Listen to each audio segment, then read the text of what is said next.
Good morning all of you. Target biology classes में आपका स्वागत है। आज आप लोग का जो टेस्ट हुआ था उसके सारे क्वेश्चंस को हम एक्सप्लेन कर रहे हैं, एक्सप्लेनेशन के साथ हम डिस्कस करेंगे। तो आप लोग ज़्यादा से ज़्यादा इस चैनल से जुड़िए और जुड़ के ज़्यादा से ज़्यादा लाभ उठाइए। पहला क्वेश्चन है आपका, पराग कोश में सबसे भीतरी स्तर टैपिटम है जिसका मुख्य कार्य क्या है। तो पहला तो क्वेश्चन यहीं से आपका एक क्वेश्चन प्रश्न से ही पूछा जाएगा कि पराग कोश में सबसे भीतरी स्तर कौन सा है। तो इसका आंसर हो जाएगा आपका टैपिटम। यानी यह जो आपका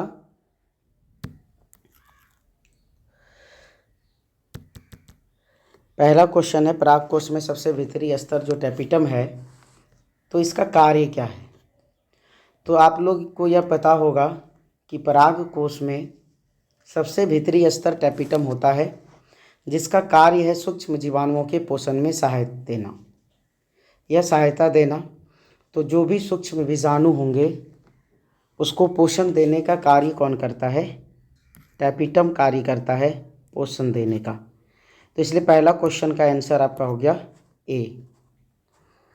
दूसरा क्वेश्चन है आपका, द्विनिषेचन की खोज सर्वप्रथम किसने की, या फिर द्विनिषेचन का सर्वप्रथम वर्णन किसने किया। तो द्विनिषेचन का सर्वप्रथम वर्णन नवाश्चिन ने किया, ये आप लोग याद रखिएगा। और अगर निषेचन पूछ लिया जाए कि निषेचन का सर्वप्रथम खोज किसने किया या निषेचन शब्द सर्वप्रथम किसने दिया, तो इसका आंसर हो जाएगा स्ट्रासबर्गर।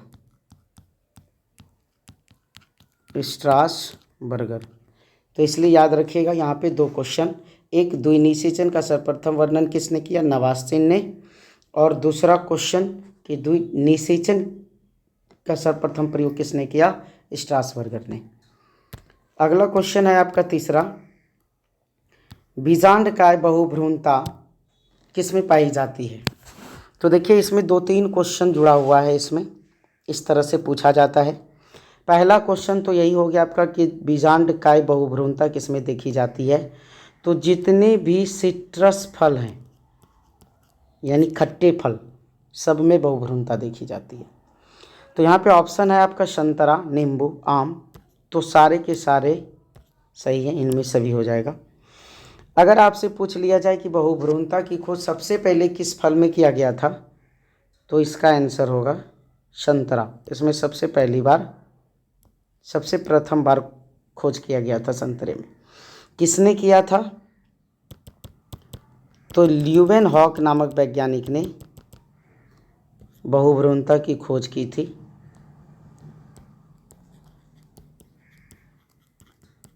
ल्यूवेनहॉक। ठीक। अगला क्वेश्चन है आपका कि 224 सूक्ष्म बीजाणुओं के निर्माण के लिए सूक्ष्म बीजाणु मातृ कोशिका में कितने अर्धसूत्री विभाजन होंगे। तो 224 हमको सूक्ष्म बीजाणु का निर्माण करना है, तो इसके लिए कितने अर्धसूत्री विभाजन होंगे। तो एक अर्धसूत्री विभाजन, जब एक कोशिका में अर्धसूत्री विभाजन होता है तो कुल 4 कोशिकाओं का क्या होता है, निर्माण होता है। तो यहाँ पे बनाना है हमको 224, तो इसलिए यहाँ पे 56 बार अर्धसूत्री विभाजन कराएंगे तो कुल 224 सूक्ष्म बीजाणुओं का निर्माण हो जाएगा। अगला क्वेश्चन है आपका, आवृत्त बीजी पौधे में पुंकेसर क्या है। तो आवृत्त बीजी पौधे में जो पुंकेसर है वो आपका नर जनन अंग का प्रतिनिधित्व करता है। इसी से पूछा जाता है कि आवृत्त बीजी पौधे में मादा जनन अंग क्या है, तो ये जायांग हो जाएगा इसका आंसर, या आप स्त्री केसर भी कर सकते हैं। ठीक। चलिए अगला प्रश्न है आपका, नर युग्मकोद्भिद की प्रथम कोशिका क्या है। तो नर युग्मकोद्भिद की सबसे प्रथम कोशिका जो है ये है आपका क्या, परागकण। यानी परागकण को हम नर युग्मकोद्भिद कहते हैं। ठीक। अगला है आपका, बीज का निर्माण किससे होता है। तो बीज का निर्माण जो है बीजांड से होता है।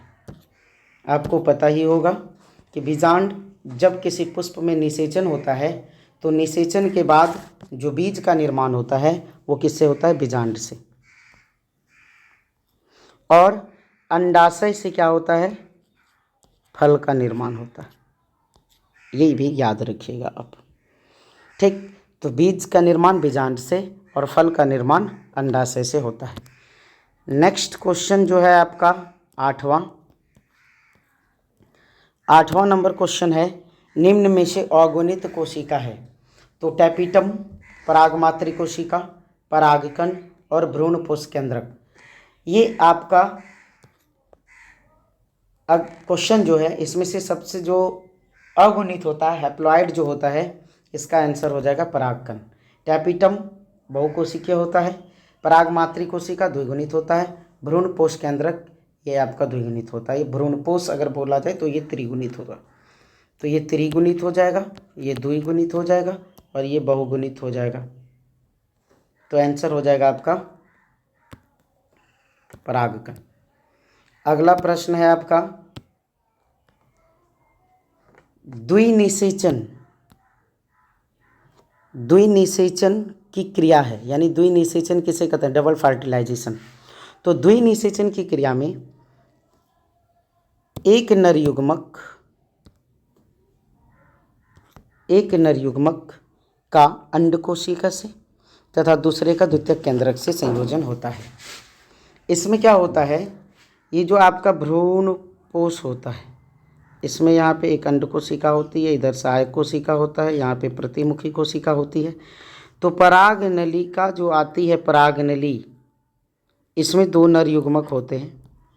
तो एक नर युग्मक इसके साथ जुड़ता है और दूसरा नर युग्मक ये द्वितीयक केंद्रक से जुड़ के द्विनिषेचन करता है। निषेचन की क्रिया दो बार होती है, तो इसलिए यहाँ पे आंसर हो जाएगा आपका एक नर युग्मक का अंडकोशिका से तथा दूसरे का द्वितीयक केंद्रक के साथ संयोजन होता है।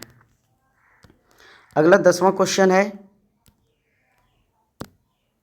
जब बीजांड सीधा ऊर्ध्ववर्ती हो तथा बीजांड वृंत, निभाग, बीजांड द्वार सभी एक सीधा रेखा में हो, तो इस प्रकार का जो बीजांड है ये आपका क्या कहलाता है, ऑर्थोट्रोपस प्रकार का बीजांड।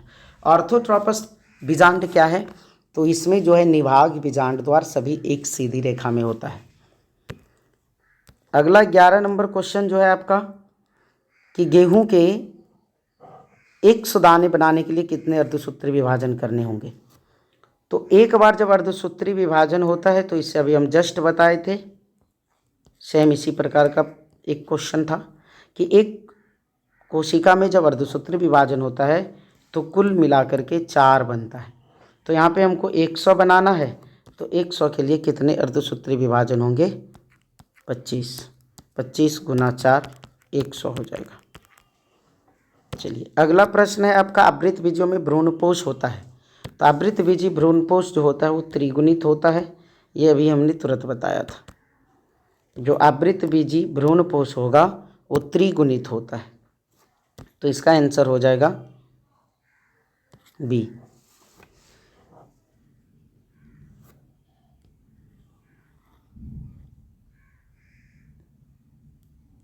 यहाँ पे ध्रुवीय केंद्रक होता है, एक अंडकोशिका में एक केंद्रक होता है, तो 2 + 1 3, तो यहाँ पे त्रिगुणित हो जाएगा।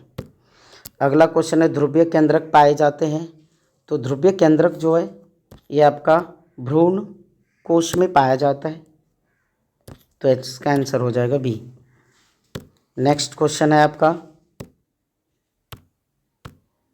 कि द्वितीयक केंद्रक का निर्माण होता है। तो द्वितीयक केंद्रक का निर्माण किससे होता है, 2 ध्रुवीय केंद्रक से, है ना। जब ये भ्रूण कोश में यहाँ पे जो 2 ध्रुवीय केंद्रक होता है, इसी के मिलने से द्वितीयक केंद्रक का निर्माण होता है, तो इसका आंसर हो जाएगा आपका बी नंबर।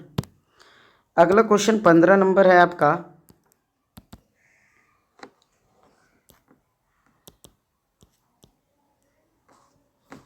नेक्स्ट प्रश्न है आपका 15, भ्रूण कोश में स्थित द्वितीयक केंद्रक से नर युग्मक का संयोजन क्या कहलाता है। तो जब भ्रूण कोश में स्थित द्वितीयक केंद्रक से नर युग्मक का संयोजन होता है, तो यह प्रक्रिया जो है आपकी क्या कहलाती है,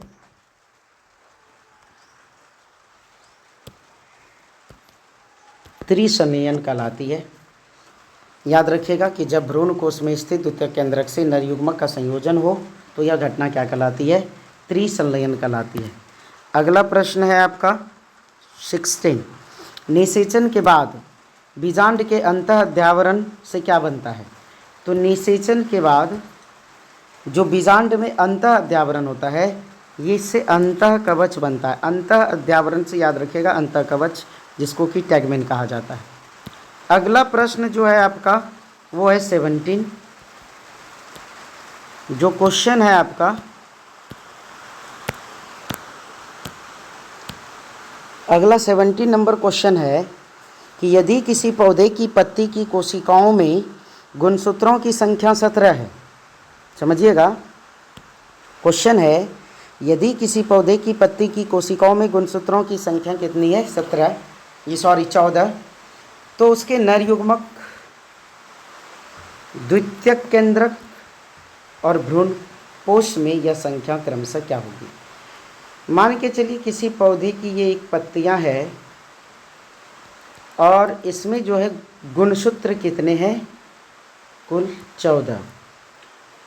तो जब इसमें युग्मक बनता है तो अर्धसूत्री विभाजन होगा और गुणसूत्र आधी हो जाएगी। कितनी हो जाएगी? 7। द्वितीयक केंद्रक में डबल हो जाएगा तो हो जाएगा 14, और भ्रूणपोष जो होता है ये त्रिगुणित होता है तो हो जाएगा 21। तो इसलिए इसका आंसर ए हो जाएगा कि यदि किसी पौधे की पत्ती की कोशिकाओं में गुणसूत्रों की संख्या 14 है तो उसके नर युग्मक, द्वितीयक केंद्रक तथा भ्रूणपोष में यह संख्या क्रमशः 7, 14, 21 हो जाएगी। अगला नेक्स्ट प्रश्न है आपका 18 नंबर, एक परागकोश में परागधानियों की संख्या कितनी होती है? तो एक परागकोश में परागधानियों की संख्या 4 होती है।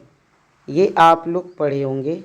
इसमें इस प्रकार से परागधानी बनती है, यहाँ पे 4 है ना, तो ये हमने बता दिया है। आपका आंसर हो जाएगा इसका 4।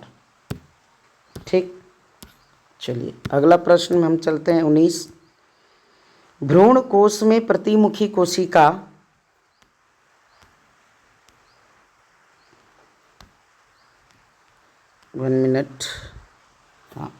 भ्रूण कोश में प्रतिमुखी कोशिका स्थित होती है। तो देखिए अभी हम जस्ट बताए थे, अगर आप लोग ध्यान दिए होंगे तो 19 का आंसर हो जाएगा निभाग की ओर। देखिए भ्रूण कोश इस प्रकार से होती है, ऊपर में 3 प्रतिमुखी कोशिका, बीच में ध्रुवीय केंद्रक, यहाँ पे अंड कोशिका और सहायक कोशिका होती है। तो ये जो प्रतिमुखी कोशिका है, ये वाला सिरा इसका कहलाता है निभाग। तो इसलिए प्रतिमुखी कोशिकाएं कहाँ स्थित है? निभागीय सिरे पर। अगला क्वेश्चन है आपका 20, पराग कण में होते हैं। तो पराग कण में क्या होता है? तो पराग कण में पॉलन ग्रेन में क्या होता है? तो 2 वृद्धि कोशिकाएं होती है और 1 जनन कोशिका होती है, ये याद रखिएगा। तो 20 का आंसर हो जाएगा बी। अगला प्रश्न है आपका द्विनिषेचन क्रिया होती है। तो जितने भी आवृत बीजी पौधे होते हैं इसी में द्विनिषेचन देखने को मिलता है। ना तो शैवाल में होती है, ना तो ब्रायोफाइटा में होता है, ना अनावृत बीजी में होती है, सिर्फ आवृत बीजी में होती है द्विनिषेचन। तो इसलिए याद रखिएगा 21 का सी। अगला प्रश्न है आपका 22 नंबर क्वेश्चन है कि परागकण मातृकोशिका में गुणसूत्रों की संख्या कितनी होती है? तो परागकण मातृकोशिका जब किसी के साथ मातृ लगा हुआ रहे तो वो हमेशा द्विगुणित होता है।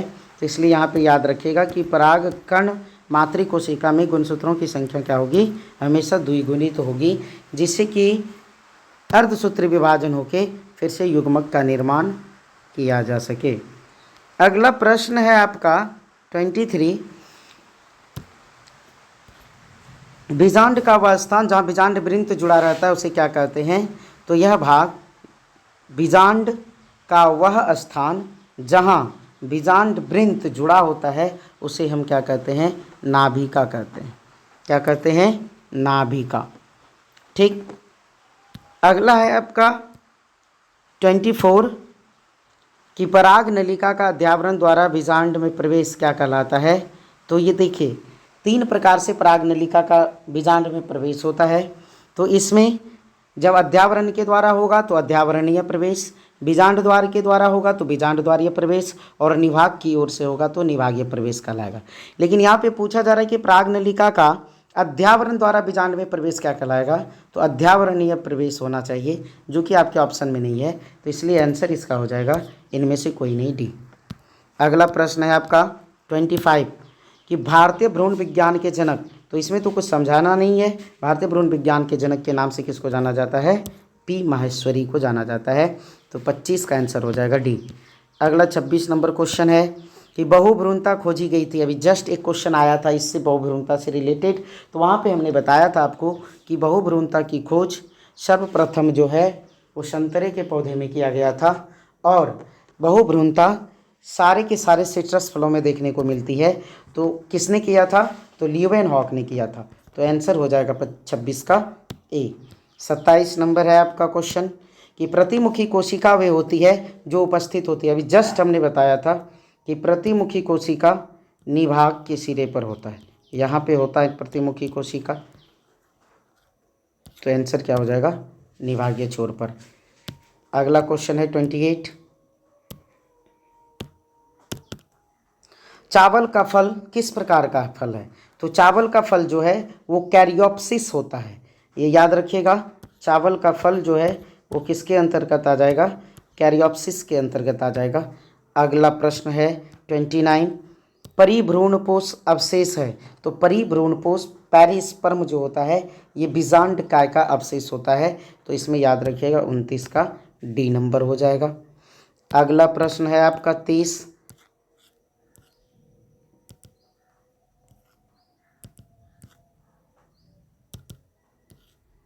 30 नंबर जो आपका क्वेश्चन है, अगुणित कोशिका है। अभी जस्ट ये क्वेश्चन रिपीट हो गया है पुनः। तो अगुणित कोशिका जो है ये परागकण होता है। ये क्वेश्चन रिपीट हो चुका है, 2 बार इस पेपर में आ चुका है, तो इसलिए ये 30 का आंसर हो जाएगा आपका सी।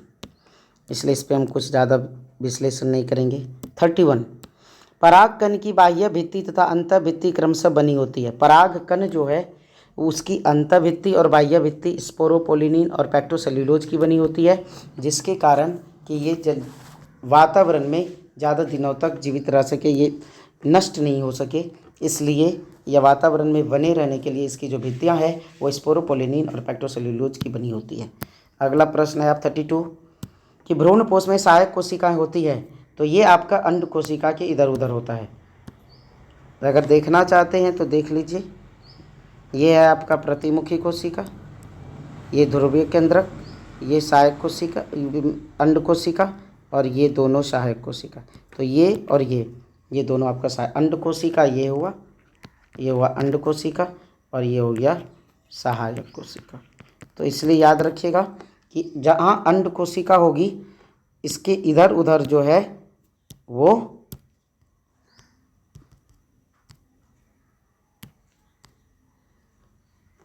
भ्रूणपोष में सहायक कोशिकाएं अंड कोशिका से इधर उधर होगी। अगला प्रश्न है आपका 33, स्वपरागण किस में पाया जाता है? तो स्वपरागण उसी पौधे में पाया जा सकता है जो कि द्विलिंगी होगा। तो चीड़, मक्का और फर्न इसमें नहीं पाया जाता है। ये आपका आंसर हो जाएगा इसका सी, खट्टी बूटी। अगला प्रश्न है आपका 34, निम्न में से किसके द्वारा मक्का में परागण होता है? तो याद रखिएगा मक्के में और घास में, इन सब में वायु परागण हो पाया जाता है, वायु के द्वारा इसमें परागण होती है। अगला है अंड उपकरण किसे कहते हैं? तो अंड उपकरण में अंड कोशिका और सहायक कोशिका ये दोनों मिलकर अंड उपकरण एक एपार्टस बनाती है। तो अंड कोशिका और सहायक कोशिका इसका आंसर हो जाएगा। अगला क्वेश्चन है आपका 36, पुष्प के सहायक चक्र। पुष्प का 4 चक्र होता है, जिसमें बाह्य दल पुमंग और जायांग ये दोनों जो है आवश्यक अंग होता है। ये आवश्यक अंग है, और बाह्य दलपुंज और दलपुंज यह जो है सहायक अंग है। पुष्प के वो चक्र जो जनन में भाग लेते हैं उसे आवश्यक चक्र कहते हैं, और जो जनन पुष्पों को सुरक्षित रखने का काम करता है, पुष्प के को किसी दूसरे बाह्य कारक से बचाता है, उसे हम आवश्यक निसहायक अंग कहते हैं। तो इसमें बाह्य दलपुंज और दलपुंज ये पुष्प की रक्षा करती है, तो ये सहायक अंग हो गया, और पुमंग और जायांग ये आवश्यक अंग हो गया। अगला क्वेश्चन है आपका, मकरंद उत्पन्न करने वाले पुष्प होते हैं। तो जितने भी मकरंद उत्पन्न करने वाले पुष्प होते हैं, मकरंद मीठा होता है, तो इसलिए मकरंद के लिए जैसे कोई पुष्प में मकरंद होगा तो वहाँ पे कीट जाती है, कीट उसकी ओर आकर्षित होती है, इसलिए वहाँ पे कीट परागन देखने को मिलता है। 38 नंबर क्वेश्चन है, सबसे अधिक प्रतिरोधी जैविक पदार्थ क्या है। तो अभी हम जस्ट बताए थे कि परागकण को संरक्षित रखने के लिए स्पोरोपोलिनिन और पैक्टोसेल्यूलोज की परत पाई जाती है। तो स्पोरोपोलिनिन एक प्रतिरोधी जैविक पदार्थ है। अगला प्रश्न है आपका 39, जो कि है आपका प्रश्न, परागकण मातृ कोशिका में गुणसूत्रों की संख्या। अभी हम तुरंत बताए थे कि जिसमें मातृ लगा हुआ रहे वो हमेशा द्विगुणित होगी। तो ये परागकण मातृ कोशिका में गुणसूत्रों की संख्या क्या होगी, द्विगुणित होगी, द्विगुणित होगी, याद रखिएगा। अगला प्रश्न है बच्चों, द्विनिषेचन किसके द्वारा प्रदर्शित किया जाता है। इस क्वेश्चन का लास्ट प्रश्न है आपका। तो द्विनिषेचन जो है यह आवृत बीजियों का लक्षण है। तो यह जितने भी आवृत बीजी पादप होंगे उसमें द्विनिषेचन देखने को मिलेगा, डबल फर्टिलाइजेशन देखने को मिलेगा। इसमें हम ज़्यादा कुछ क्वेश्चन को बहुत कम एक्सप्लेनेशन किए हैं, इसलिए कि क्लास में इसका फुल्ली डिस्कशन कर दिया गया है। इसलिए अगला जो भी वीडियो होगा, जो भी ऑब्जेक्टिव होगा, उसका पूरा विथ 4 ऑप्शन किसी भी ऑब्जेक्टिव में होता है, तो चारों ऑब्जेक्टिव के चारों टॉपिक को फुल्ली एक्सप्लेनेशन के साथ बताया जाएगा। धन्यवाद।